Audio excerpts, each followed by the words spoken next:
Good afternoon. Let's try that again. Good afternoon. Thank you. All right, welcome to Building Sustaining a Creative Organizational Culture. My name is Paul Stonek. I'm the founder and chief problem solver, dishwasher, and cook of Kick Consultancy. Let's go right down the line. We actually decided to make this a very interactive, inclusive type of moderation today. So it's not just going to be the Paul show. Everybody's going to participate today. So let's go right down the line with introductions. Oh, hi. Does it work? No. Hi, I'm Arno. So now I have two microphones, one that doesn't work and the other one does. Anyway, my name is Arno St. Paul. I am the founder of the Heart Leadership Institute, and I'm here to help 1 billion people to open their heart to themselves. And I'll explain why it is important in business later on. And yeah, very happy to be here. Hello, good morning. My name is Ryan Lathrop. I'm the president of 360 Group International. We're a private security firm based out of Los Angeles, but we operate nationwide and internationally as well. Thank you so much for having me. Hi, I'm Stéphane Panier, co-founder and CEO of New Level Work. We are a leadership development organization. We offer coaching, training, and AI. And our mission is to make the world a better place, one manager at a time. Thank you. Hi, I'm Tony Martignetti, and I'm the founder and the president of Inspired Purpose Partners. We're a leadership development firm who focuses on tech leaders to help them to make a big impact without burning out. We do coaching and leadership development programs, and I'm also the author of 2 books, and a 3rd one is on the way. Well, I have 15 books. No, I'm just kidding. In every organization right now, there's leaders that are trying to make change. And yet they find that not everyone is stepping up. Not everyone's getting on board. I'm the person who works with those organizations, those people, to help them adapt and adopt and really embrace change. I'm Jeff Skipper. All right, welcome panel, appreciate it. So let's start it off. This is open to the entire panel for this question. Arnaud, we'll start with you. Creativity is often seen as a luxury rather than a necessity in organizations. What would you say to leaders who believe that creativity doesn't belong in the workplace or that it's only for certain industries? Well, it works now. I guess one answer I would have is when you are in your day-to-day life, not necessarily professionally, would you not create? Isn't it our core nature as human beings to create, whether it's gardening, whether it's playing piano or helping our kids to grow up? We are all creating all the time. So why would we exclude work from that?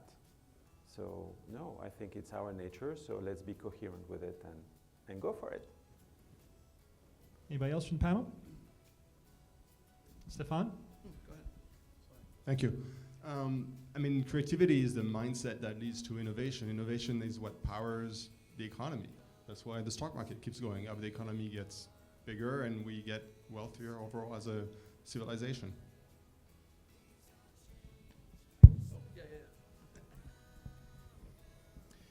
Creativity is definitely not reserved for a select few. It's really how we express ourselves through a lot of different mediums. I even think about how, like finance people, we often think numbers are not a way of creativity, but it absolutely is. It's how we create whatever we do and whatever mediums we use. We have to make sure we think about what we're doing as an art, and creativity is the gateway to innovation. And I think important to remind folks that we are constantly adapting. Creativity happens all the time. We're all doing it in some way. Speaking to leaders, often asking them, in your organization, what would you say the rate of change is, scale of 0 to 100? And it's always near the upper end. So we're constantly adapting. Creativity has to be part of that. That's fantastic. I think from everything that you guys just said, it just reminds me of all the technology that we utilize in the security industry. And if it's not because of people being creative and figuring out new ways to do things, we would run stagnant. We wouldn't have any interesting new technology or any new ideas on doing anything. I try to find it within our company as well. But I love the fact that everybody else out there also, the creativity helps to drive our industry specifically. Yeah, I love that. I spent the majority of my career in Fortune 500s, gritty startups. And I found out that everybody is creative. Everybody on the stage, everybody in this room, all you people in the back, Everybody's creative. Most people just forgot. So it's true, right? If you go to any school, that's where creativity happens. For some reason, we forget how to do it down the road. Creatives are the ones that survived. We're the kids that survived and came out the other end and did okay, right? But look at it this way. Through all these years in Fortune 500s and gritty startups, design, without our partners, project or product engineering or name the other group, without it, it's really an art gallery, and vice versa. Without us, it's a parking lot. So we have to work together to really execute on those problems. All right, Jeff, we're going to start off with you. You're a lead hitter today. All right, I'm ready. Ready? All right. Organizations often struggle with sustaining creative cultures over time. Based on your experience in change leadership, what's the most effective way to ensure that creativity is not just a one-time initiative, but a deeply embedded part of a company's DNA? I think the one word that stands out in the question you asked is embedded. So I always think of culture as the way we do things around here. It is the fabric of the organization. And to embed, we've got to weave certain things in. So one of the areas I focus a lot on is what are the stories that are told within an organization, because they drive what people pay attention to. In particular, I think of the bookends of an organization or a career. What happens when you start onboarding, which generates a first impression, which sticks around forever? And then what happens at the end? You exit, retirement, termination. How is that handled? And that says a lot to organization about what's valued within the organization. So those are two elements I think to pay attention to, and then there's a whole bunch of stuff in between systems. So how we reward people, evaluate them, give them feedback. How are we training our leaders? What do we ask them to do? And then at the top, what do those leaders demonstrate? How do they live day by day? How do they demonstrate creativity for others and demonstrate this is important to our organization? Yeah, I love that because value has different currencies in different organizations. So how do you show value in terms of creativity and design?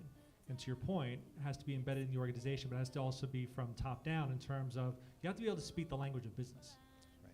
And if you're speaking the language of business as a creative, you're going to show more value that way. And that we're just not a group making t-shirts and logos, because once you're the group making t-shirts and logos, it's all over. So to build on that, Jeff, leaders often want creativity and risk, but fear the uncertainty it brings. So what strategies have you seen work for balancing the need for innovation with the need for stability and predictability? I think number one is reassuring leaders, here's what you should expect. So we're going to encourage creativity. That means some people are going to start coloring outside the lines. You need to give them space to do that. I love the first panel talking about psychological safety. The safety element is big. But recognize many leaders are threatened by that of, well, shoot, doesn't that mean they're not necessarily going to do what we say? If we're allowing them to be creative, man, people are going to have very different points of view. And the answer is yes, you've got to allow for some of that. We have to agree on the boundaries in which we're going to play, but then give people lots of room to do what they want to do. I love some R&D organizations where they allocate to people, you've got a certain amount of time, you've got a certain amount of budget for you to play and do things, and we're not going to criticize you within that. We give you room to do it. So I think specify some of the rules of engagement around innovation are really important so that we can encourage creativity. Love that. Jeff, I'm going to volley over to you. I know we're doing this inclusive type of moderation today, so Jeff's going to tee up the next round of questions. So Jeff, over to you. It just so happens, without any forethought, I have written down some questions here. And I'd like to pose these to Arnaud. First of all, great conversation last night. One phrase you used really caught my attention. That was inner coherence. Yeah. What is that? And I know for you, it really forms the heart of your leadership philosophy. So tell me, how does cultivating inner coherence in leaders and teams help unlock sustainable creativity within an organization? Thank you for the amazing question. Who has a heart here? Okay, we're getting good. So yeah, I'm here to talk about heart leadership. And if you were in an orchestra, you know these classical orchestras, and you have, before the director comes in, you see all these instruments, they are playing their own tunes, right? So it's a bit chaotic. Who feels more like that in your company? Please, Yes. hands. Yes. Let's be honest with ourselves a little bit. And in your company, Does it feel chaotic or harmonious? Harmonious, wow, amazing. Who else? Hands. Chaotic, okay, at least one. Don't make us call Everybody's on you. perfect. But thank you. The thing is, coherence, inner coherence, creativity. Creativity happens when we are in tune with our heart. Our heart is the biggest engine we have for creation. It's the one that was born with us, right? That's what gives us life, creation of life. And, well, as we get into more coherence with ourselves, that orchestra that becomes a symphony becomes beautiful and harmonious and resonant. This is when we are fulfilling our purpose. This is where we are fulfilling our vision and expressing the deepest aspect of ourselves. So the more coherence, the more creativity, the more impact. And that impact can be financial, social, environmental, it doesn't matter. What matters is creativity, is creation. And when we do that, you know what? Do you know what? What? We are living in paradise. Doing our job at the same time. So that would be my answer to that one. Good job. Let me give you another one. Thank All you. right. I earned my keep. Okay, this one's tough. Oh, Organizations tend to focus on external performance metrics. So I love saying what gets measured gets done, right? What are some key indicators leaders can track to measure whether their creative culture is thriving? very good question, again. We were working with a company, 15 people, and they went through our method called the Heartful Method. And as the management were going through, we were able to measure what was the baseline, where they started before we started training them, and then a year after, what's the outcome? Not only from our inner assessment standpoint, what is the inner coherence level of each individual within the corporation, which raised 10 points, which is amazing by our standard, but also the output. What is the outcome from a very material standpoint, whether it's revenue or number of people interested in the company, their community growing? Well, they grew 600%. Why? Because all the team members started to resonate with each other, started to become more and more coherent, and therefore started to create more. Why? Because they felt happier, because they were more at peace with themselves, more in joy, more unified together.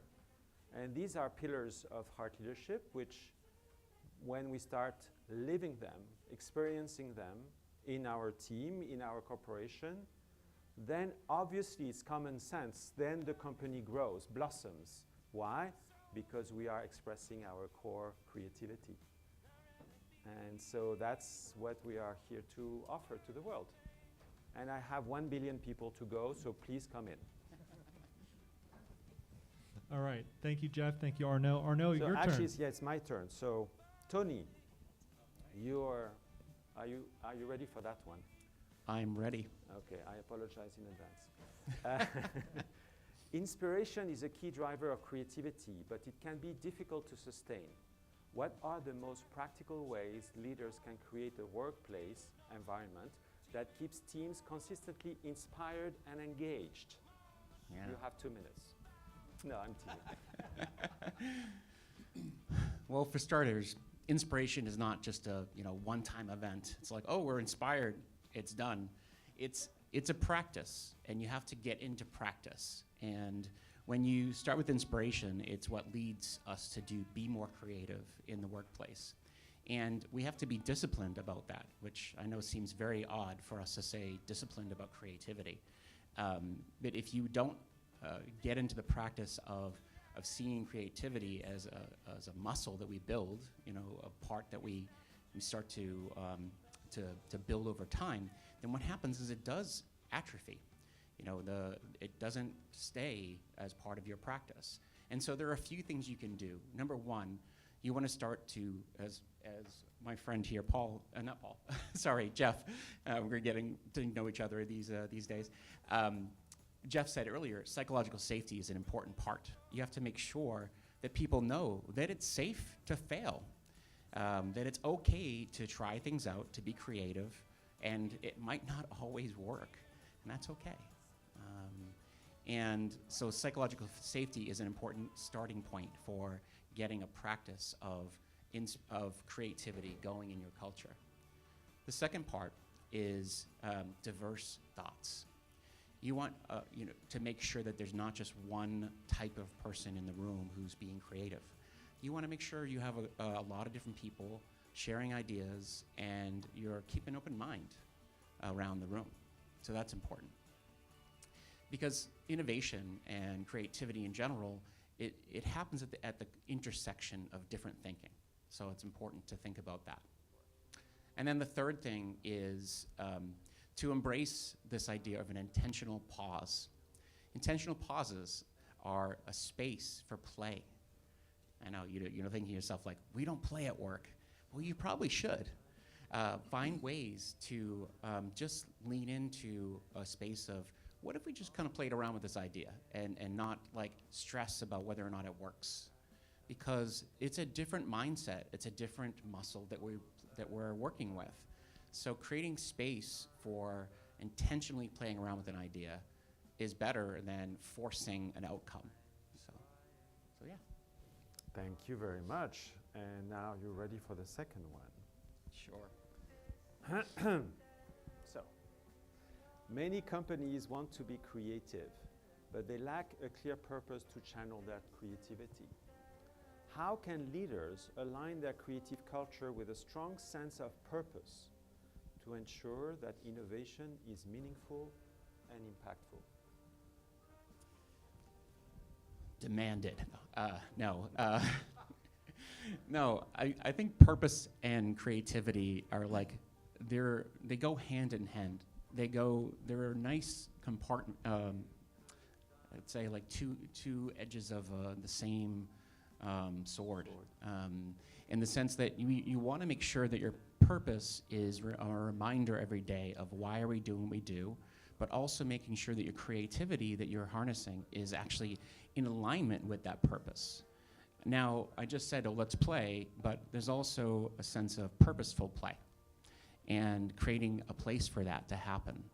And also making sure that your purpose is on display and not just in let's put it on the wall and make sure everyone knows it, but that they understand, how are we making progress in this play, in this creativity, and is it making a difference in terms of moving the needle in our purpose? So that's one part of this, which I think is important. The other part of it is to make sure that people know that that their purpose is something that can be a driving force for them to show up every day and practice things that are different than they're normally going to be doing.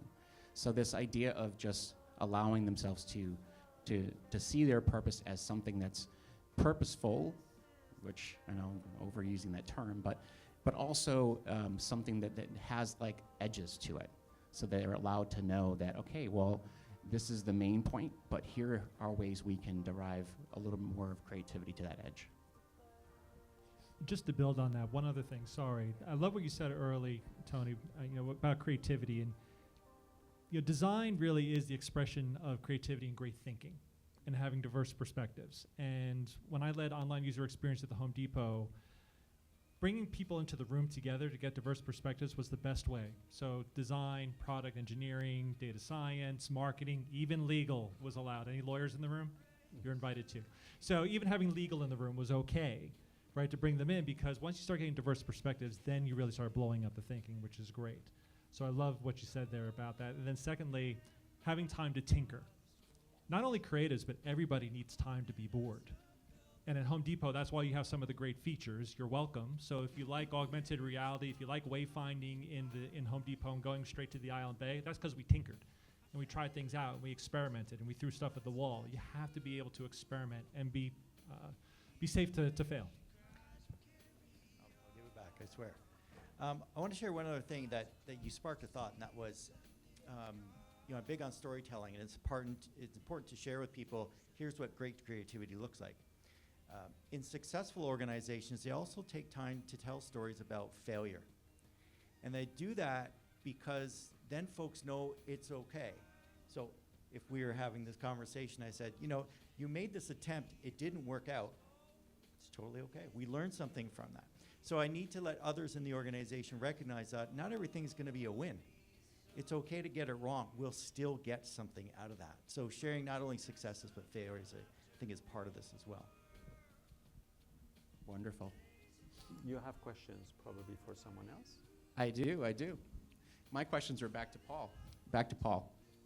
So, Paul, I want to turn over to you, and we're going to talk about your questions here, which is creativity thrives when teams feel safe experimenting.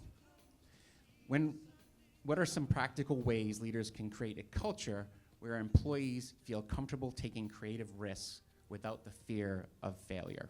Yeah, we covered a little bit of this already, and in the first panel this morning too, so we've heard this theme, which is great. And I think it really starts with trust. And that comes from the top, from leaders as well too. And when I talk about trust, I talk about trust in two ways. Emotional trust. One, that I've got your back. I'm going to go to the mat for you. I'm going to defend. I'm going to remove roadblocks. And then practical trust is I know you're going to show up, you're going to deliver, and you're going to get things done. The best teams that I've ever led have been this blend of missionaries and mercenaries. Missionaries in terms of laddering up into the vision and having skin in the game and affecting the bottom line, and then mercenaries in terms of rolling up your sleeves and getting shit done. But to be psychologically safe, you have to have trust, but also have to create an environment where you can share, present ideas, open communication, and like we said earlier, you have to have permission to fail. As long as you're learning from that. If you fail forward and you learn, you can iterate. There were plenty of belly flops we had at the Home Depot. It wasn't all rainbow and unicorns. There are a lot of times we failed, and I'll give you one specific example. We thought it was a great idea to have a Google Home inside the Home Depot where you can go shop the Google Home, the Google Home for a hammer. Okay, Google, where can I find a hammer? We had the research, we had all the data, everything proved it out. The one thing that we forgot is that the actual associates wearing the aprons inside the store hated it and thought their jobs were going to be gone. We shut it down immediately because that's our front line, and we couldn't affect the front line, take their jobs, because we were going to replace it with AI, even though AI is coming for your job. Sort of, right? People using AI are coming for your job. So yeah, there are plenty of belly flops, but you have to be able to celebrate that and give permission people to fail. Wonderful. I love that perspective. What is creative culture post-pandemic? What do people really want, whether they are remote, hybrid, or returning to the office? It's a lot. I have a really strong point of view on this one. Okay, everybody sitting down? Okay, good. Culture is a feeling. Culture is not what's in your office. Culture is how you feel when your stomach aches on a Sunday night before you go back to work. People want trust, empowerment, and recognition, especially post-pandemic. We had to trust our teams that everybody's going to be adult and work from home and get shit done.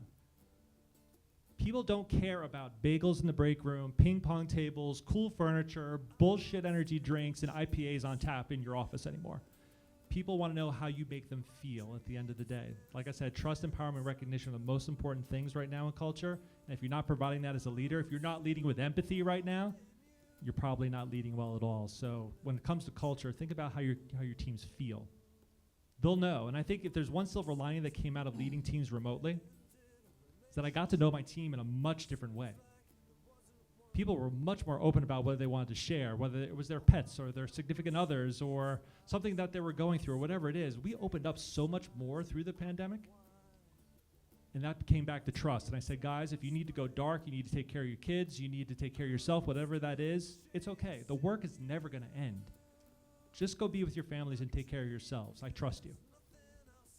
I love that perspective. This idea of trust as the foundation of so many things, including creativity. So starting with trust is important. And trusting yourself too, by the way. Yes. Who's next? Good point. Me, I'm going to turn it over to Stefan. So, Stefan, I have a question for you. Do you? Really? All right, here we go. The way we work is changing fast. How can companies design work environments, whether in office, remote, or hybrid, that truly foster creativity and deep collaboration rather than hinder it? I'm going to build and continue on that notion of psychological safety and trust. And I'm going to talk about how and what. The how really, the one thing you don't want to do when you roll out a new work environment is ruin the trust and the psychological safety that you've painstakingly built over time. So imagine you're telling your employees, oh, I trust you, I trust you, I trust you. Oh, and by the way, on Monday morning, everybody has to come back into the office. How does that feel? Do you feel trusted? It doesn't mean you can't, doesn't mean companies can't work, there we go, sorry. Can have work back into the office, you just have to explain why and convince people it's the right idea, right? And treat employees as like grown-ups. Listen to them, be adaptable, be flexible, and that also applies to not only the culture, but also the work environment, the workspace. When we talk to our customers, they tell us the generic open floor plan is a thing of the past. What people want today are spaces that are built with intent, with a purpose. For example, an open collaboration zone for brainstorming, a quiet focus space for deep working, an informal meeting spot for gossiping. And it's true also for the virtual side of things. If you have a remote team or hybrid team, you have to design your technology for the people who need it the most. And those are the people typically who work remotely. Everybody has to be on the same playing field and to have equity in the way people get promoted, get recognized, get viewed, and participate in the community that is their organization. At the end of the day, the good work environments are the ones that are built with intent. They are human-centered, they are adaptable, and they foster a culture of trust. Without trust, you have nothing else. Remote work can sometimes stifle spontaneous creative moments. What are the most effective ways to help creativity survive in digital-first work culture? Yeah, what happens with remote work is you lose that organic, interactive creativity moment, the one that happens maybe at the water cooler or something. You are not going to be able to recreate that moment, but you can create the circumstances that lead to that moment. And there are many ways to do that. I'm thinking of my own organizations. We have 4 initiatives along this direction. We have virtual co-working sessions. So 2 teams, say sales and marketing, will schedule a Zoom meeting and work in parallel. So each individual is working on their thing and they're on mute. And say a marketer needs something from the sales team. Oh, there is the sales team right there. Tap on their shoulder virtually and go into a breakout room, have a conversation, resolve the problem, and move on. It's very productive. Another thing that's been mentioned earlier today was asynchronous idea boards. You can use Trello, you can use Miro, you can use just simple Google Sheets for teams to communicate. For example, our sales team that is in touch with our customers will receive some feedback or have some ideas based on their conversations. They'll drop all that on the board, and the board then is shared with the product engineering teams that they don't work, in our case, they don't work in the same time zone, so it's convenient. They come into the morning and they have all that new information. The third thing we do, which is still experimental, is cross-functional pairing. So every month, we match people from different teams and ask them to meet for a couple times over the duration of a month. And during those meetings, we ask them to share their challenges, their problems, and try to solve those problems. And what happens is it increases the creativity, but also increases the trust and the culture. Finally, the one thing that's pretty obvious is, organizing scheduled virtual social events like birthday parties, TGIF, coffee breaks, and so on. But none of those tricks are going to work if the leaders are not committed to creativity and are not committed to going the extra mile. Because if you're in a remote environment, you can't expect anything to happen by itself. You have to be proactive. If you do all this, you'll have a wonderful, very productive, and creative remote team. Yeah, absolutely. I just love what Stefan just said, because there's something about that which is, there's a lot of great technologies, but it's not about the technology, right? It's like, it's about the intention, the why behind what you're putting into it. You know, any technology will work, but it's planning it out, designing it intentionally, and allowing yourself to say, like, what are we doing with this that's allowing people to do something different than what they're currently doing? You know, how are they connecting with each other? How are they building relationships with each other that will make things different? Because if you put a technology in place and don't give them a sense of, like, this is gonna make a difference, then they're just gonna ignore it or put up a lot of resistance. And but if you do it right, it can make a big difference. Tie right over. All right, Stefan's going to bring in Ryan. All right, Ryan, I got 2 questions for you. All right, bring it on. Creativity manifests differently across cultures. From your global leadership experience, what are some lessons we can learn from diverse cultures about fostering a truly innovative and inclusive workplace? Well, after listening to everybody up here on this panel, we have some very diverse cultures already up here, right? Everything that I've experienced through my experience in the military, law enforcement, it's always been very authoritative, right? You know, you do it this way and that's the way it is. But what I've learned also through all of those experiences is that you have to tap into the experience of the individuals that you're working with too. You know, you might have one person that has 30 years of experience, somebody who's maybe from another country, right, has those experiences. And so I really try to utilize the knowledge of the individuals and bring that cultural knowledge, the diversity of the individual from that country. If I'm operating in Iraq or some of these other foreign lands, right, I need to know what my translator's saying, and I need to know how he's directing me some way. Same thing when I was on the police department, right? This is something that I needed to tap into the other individuals that were on my team or in my unit. And so I've tried to bring that knowledge into the private sector. And that has really helped me a lot. Whether I'm building a job, we do a lot of events, we do bodyguard details. Whenever I'm doing any of this, I have to tap into that knowledge and that experience from other individuals, whether it's from another culture, whether it's the length of history in that industry, whether it's law enforcement, military. So anecdotally, that's how I have really done it. I've utilized the knowledge from my team. I've really tapped into that and tried to be open-minded with that as well. I really try to avoid that real authoritative mentality that I learned in the military and on the police department. You have to be open-minded with this. We have an objective, we have a mission to accomplish, and how do I do that? Well, I want to go to my guy to my left and my right and say, hey, what do you guys think about this? And being open-minded to that too. I can't be closed-minded. Hey, if we need to pivot, mid step, then let's do that. And so I really try to tap into the knowledge and experience of my team and people from other areas to really help to become and have that diverse thought and bring the cultures in.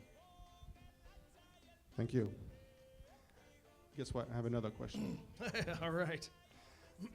Even industries like security and risk management require creative problem solving.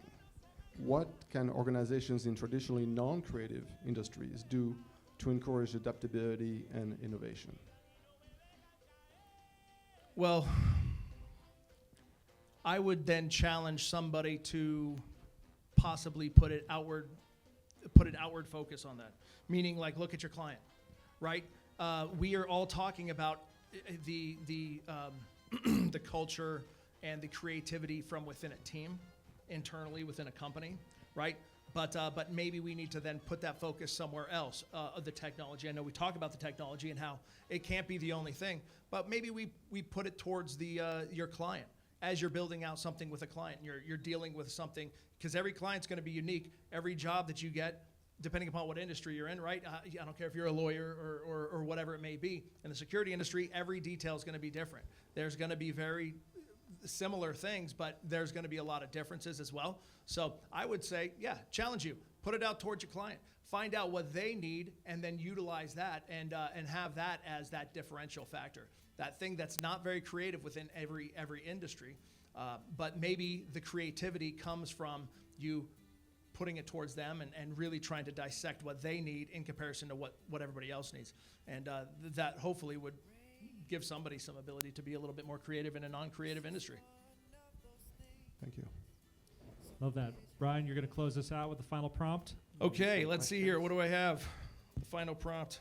Let me see here. I'm sorry, guys. Okay, so in closing, if there's one habit, practice, or mindset shift that leaders in the audience could start today to make their organizations more creative and innovative, what would it be? Anybody have any suggestions on this? Any comments? Go ahead, Stefan. I think being humble and accepting that it's okay to be right and to be wrong. I mean, Yes, gotta be exactly. right. I'm leading by example here. So if you show your vulnerability to others, they will show theirs, and then people feel psychologically more safe. Very nice. If there's one thing you're going to write down or post on social or take away today, and I alluded to this earlier, simply put, care. You need to care about your people. And like I said earlier, create the time. Get to know your people. Put the time in. Have meaningful one-to-ones. Have good conversations. Talk about goals. Talk about career ladders. Really invest. You have to put the time in if you want the results. So simply put, care. Yeah, and you make it easy to build on that. So getting to know your folks, helping them know one another again goes back to that concept of trust you were speaking about before. And that enables us to feel freer to try things out and make mistakes as we go along. I want to suggest as my one point is that leaders need to get down into the weeds for one reason here, and that is to find the people who are doing stuff that are feeling shy and don't want to be noticed and kind of want to stay in the corner, and bring that to the light so others can feel like, oh, they're doing okay. They're trying things out. I would have never thought of that. And again, it's encouraging so that that behavior becomes self-sustaining. Speed is not going to serve you. You need space to think and ask the right questions. So if you want a team to be more creative, or you want to harness the powers of creativity, you have to slow down and create space for thinking, deeper thinking, and allowing yourself, not just you as a leader, but also your team to have that space. If you're running 100 miles an hour, it's not going to help you get any further. And that connects, if you don't mind, that connects very much with what I was going to say. Let's be present and invite the people around us to find the joy of creation.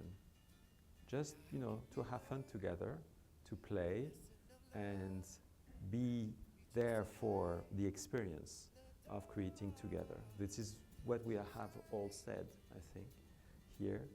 And by doing so, not only are we leading with example, which is amazing and wonderful, and how amazing am I, right? But more importantly, we're in that experience to be together and create together and solve something together potentially as well. And therefore be more happy and coherent together. So in the end, everybody's happy. I like that. Yeah, you like it? No, I think that's fantastic. I also believe that, having the trust and respect for, the people within your team, which, to your point, Paul, and to your point as well, Tony, it allows them to feel comfortable to come to you with ideas and to come to the team with other ideas. And so that idea of true welfare and taking care of your people, it's fantastic. Also, I know we got a little bit of a late start. I think we managed the clock pretty good, but I want to open it up to the crowd. If there are any questions for the panel, we can There's take one maybe over 2-3 there. minutes. The lady over there. Do we have a mic? Here, I'll come bring a microphone to you. Thank you.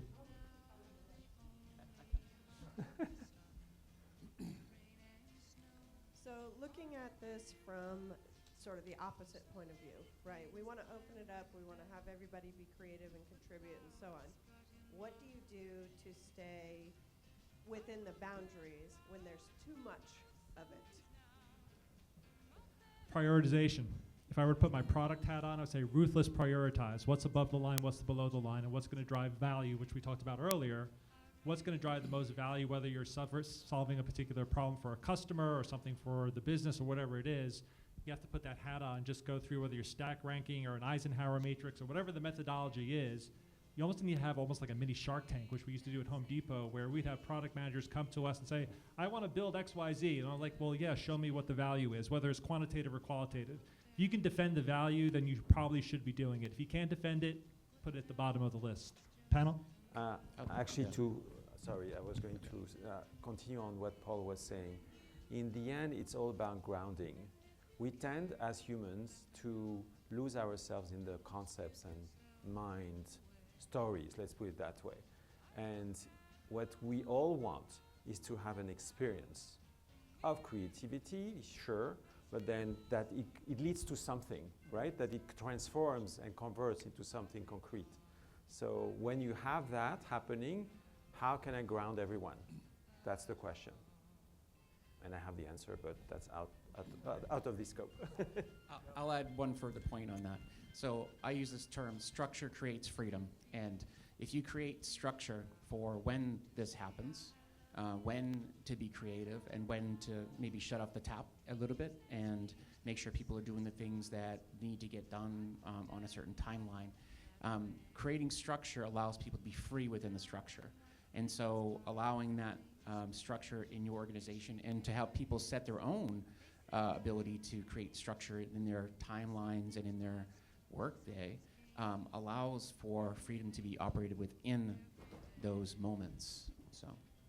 Yeah, one other thing I'll say too is like always bring it back to the research and the data and the problem you're trying to solve, not the solution to be vetted.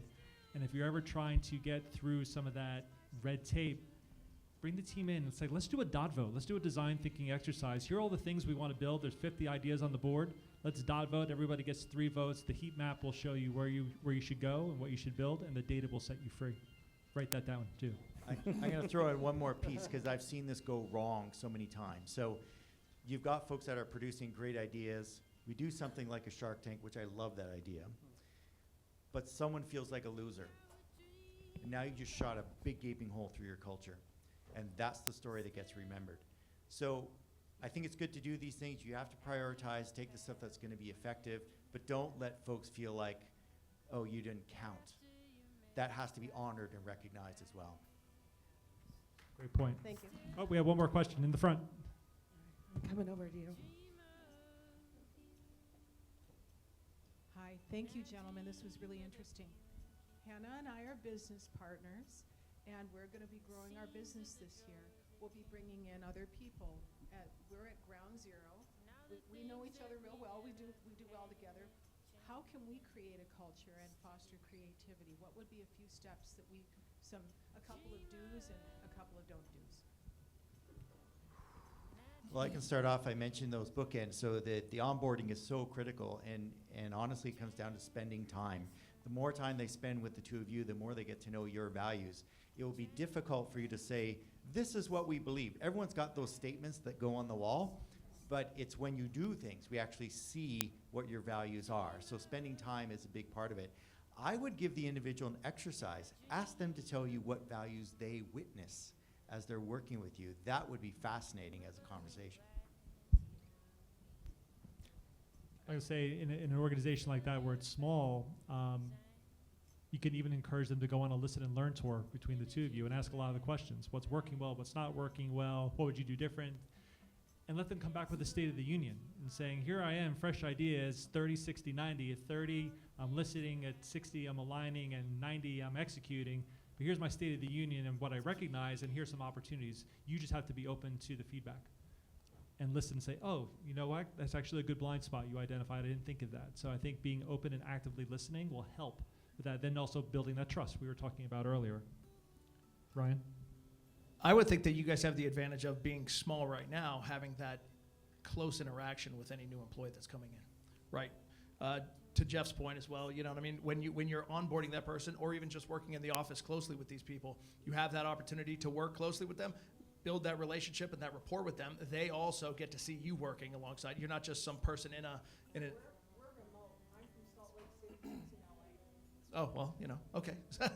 Well, hopefully, you know what I mean, you get even through Zoom meetings or whatever it may be, you know, you get a little bit more of that that personal touch with each individual employee. And before all that, the invitation might be also between you two. You're the two co-founders. So the more clarity you have about your purpose, about your mission as well, and the more clarity you have about yourselves as individuals, but also within the scope of the environment you're creating, the easier is going to be the onboarding, the finding the right person that fits what you are looking for, right? So this is the very, very, very first step. Once you have that clarity, therefore, you will start resonating and a coherence will establish itself, meaning that you will align with the right people. And therefore, it will be easier for you to recruit and so on and so forth. I just want to add something real quick to that, because I think what you tapped into is something really powerful. You know, start thinking about the non-negotiables for both of you, individually and together, and then make sure you understand what the non-negotiables are for the people coming on board. And that could mean, like, what would be the things that would break this? I know that sounds dire, but at the end of the day, you want to know, like, when the chips are down, what's going to happen? What would cause that to happen? And knowing that up front allows you to be able to go in with, like, a very open mind and open heart. All right, I think we're out of time. I want to thank the panel. Thank you, everybody. Pleasure. Thank you, everybody. To the audience. That's our time.